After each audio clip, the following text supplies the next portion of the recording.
Kontrak pintar, juga disebut aplikasi terdistribusi sedang hangat saat ini. Tapi apa mereka? Masalah apa yang mereka selesaikan? Kontrak pintar adalah kontrak yang dijalankan sendiri dengan kesepakatan antara dua pihak atau lebih, seperti antara pembeli dan penjual yang langsung ditulis ke dalam baris kode komputer. Kode dan perjanjian ada di seluruh jaringan blockchain terdistribusi dan terdesentralisasi. Usah bimbang, hari ini, kami akan menjelaskan dengan contoh harian untuk memudahkan pemahaman dan pembelajaran.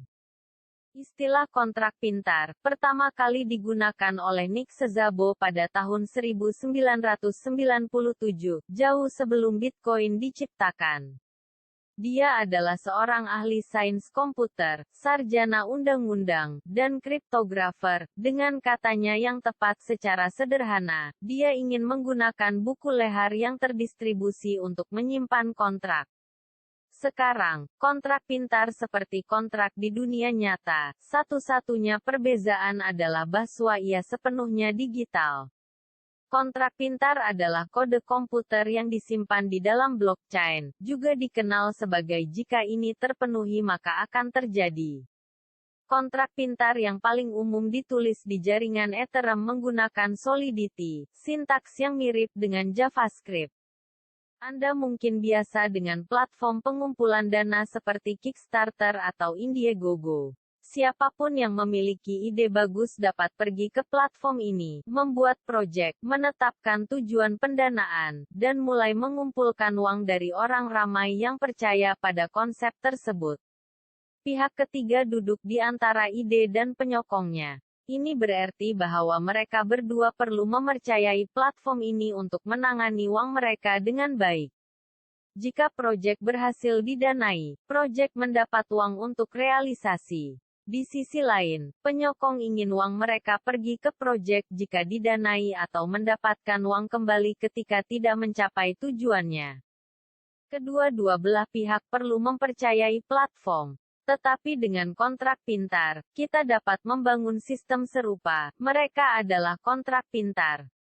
Semoga Anda menikmati video ini dan belajar sesuatu. Tekan tombol suka, dan tolong berlangganan. Dan seperti biasa, terima kasih menonton. Kami dapat memprogram kontrak pintar untuk menahan semua dana yang diterima hingga tujuan tertentu tercapai. Penyokong proyek sekarang dapat hantar uang mereka ke kontrak pintar. Kontrak akan secara otomatis dilepaskan ke pemilik proyek jika proyek didanai penuh.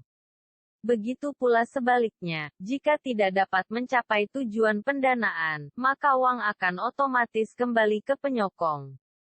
Tetapi mengapa mempercayai kontrak pintar? Disimpan di blockchain, mewarisi beberapa ciri-ciri yang menarik. Itu tidak boleh diubah dan didistribusikan. Tidak boleh diubah berarti bahwa sekali kontrak pintar dicipta, kontrak itu tidak dapat diubah lagi. Jadi tidak ada yang bisa berada di belakang Anda dan mengubah kode kontrak Anda. Kekurangannya, jika ada bug atau penulis membuat kesalahan atau tidak efisien, itu akan tetap selamanya. Namun, selalu dapat diganti dengan yang baru diperbaiki dan meminta orang untuk tidak menggunakan yang lama. Distribusi berarti bahwa output dari kontrak Anda bisa oleh semua orang di jaringan.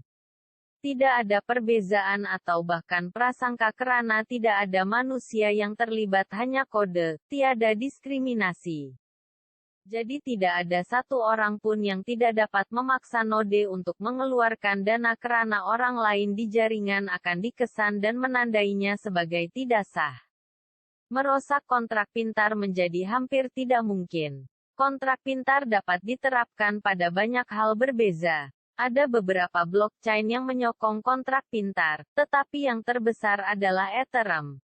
Itu secara khusus dicipta dan dirancang untuk menyokong kontrak pintar. Perlu dicatat bahwa Bitcoin juga menyokong kontrak pintar, meskipun jauh lebih terbatas dibandingkan dengan Ethereum. Lainnya seperti Solana, Polkadot, Parachain, Algorand, Cardano, Ouroboros juga menyokong kontrak dengan ciri-ciri tersendiri dan kelebihan mereka tersendiri. Jadi sekarang Anda tahu apa itu kontrak pintar dan masalah apa yang mereka coba selesaikan. Mari kita lihat beberapa contoh. Yang pertama, pinjaman kilat. Anda dapat mengambil pinjaman kilat dengan kripto Anda sebagai jaminan dengan DCV atau DeFi dan membayarnya kembali dengan bunga kecil dalam jangka waktu yang ditentukan dalam kontrak pintar. Anda masih dapat memiliki dan tanpa mencairkan portofolio Anda sementara masih mendapat dana untuk meraih peluang yang mungkin muncul. Ini terjadi dalam hitungan menit langsung tersedia di dompet kripto Anda, bukan hari atau minggu seperti pinjaman tradisional dari bank. Tidak perlu pemeriksaan latar belakang atau kredit, selama Anda memiliki cagaran, semuanya baik-baik saja. Selanjutnya adalah insurance. Anda dapat membuat seluruh syarikat insurance hanya dengan beberapa kontrak pintar. Seperti insurance jiwa, kontrak pintar akan merinci uang pertanggungan dengan keluarga penerima manfaat. Portfolio kripto Anda akan otomatis dikirim secara masing-masing dompet kripto kepada penerima manfaat. Tidak ada peguam, tidak ada surat wasiat terakhir yang diperlukan dan tidak ada biaya layanan, cukup bayar kos biaya gas. Jadi bagaimana kontrak pintar tahu bila harus dilaksanakan? Dengan bantuan oracles, alat yang berguna untuk kontrak pintar apapun. Pada dasarnya, mereka adalah sumber terpercaya yang memberikan informasi dunia nyata ke blockchain. Selanjutnya, kami ada token switching. Jadi dalam hal kontrak pintar, satu hal paling berguna yang dapat Anda lakukan adalah membuat kumpulan mata uang dengan dua kripto yang berbeza. Kontrak pintar untuk memungkinkan pedagang mengganti satu kripto ke kripto lain. Saat satu meningkatkan volume, yang lain menaikkan harga. Ini adalah cara menjaga nilai tetap dalam pertukaran yang terdesentralisasi seperti Uniswap. Anda dapat menulis kontrak pintar yang terperinci jika Anda memberi saya durian dan saya akan mengembalikan 5 kg rambutan dalam bentuk mata uang kripto. Ini membuka peluang baru bagi pedagang harian atau perlabur yang ingin masuk ke aset kripto atau ICO tertentu yang mungkin tidak tersedia di sebahagian besar bursa pertukaran. Contoh terakhir adalah membeli rumah. Bayangkan Anda mengambil surat ikatan rumah atau apartemen Anda dan Anda meletakkannya di blockchain. Itu bukan milik Anda lagi atau bank tetapi sebenarnya dimiliki oleh siapapun yang memiliki surat ikatan di blockchain. Mungkin ada hari di mana kita dapat menggunakan kontrak pintar untuk membeli dan menjual rumah daripada melalui proses biasa yang memakan waktu berminggu-minggu dan kos biaya agen hartanah. Itu dapat diiklankan di blockchain. Jika ada pembeli yang menerima, transaksi akan segera. Pemilik baru mendapatkan surat ikatan di blockchain segera dan Anda menerima pembayaran dalam kripto segera di dompet kripto Anda. Jika Anda mempelajari sesuatu yang baru, pertimbangkan untuk memberi kami suka dan berlangganan. Terima kasih.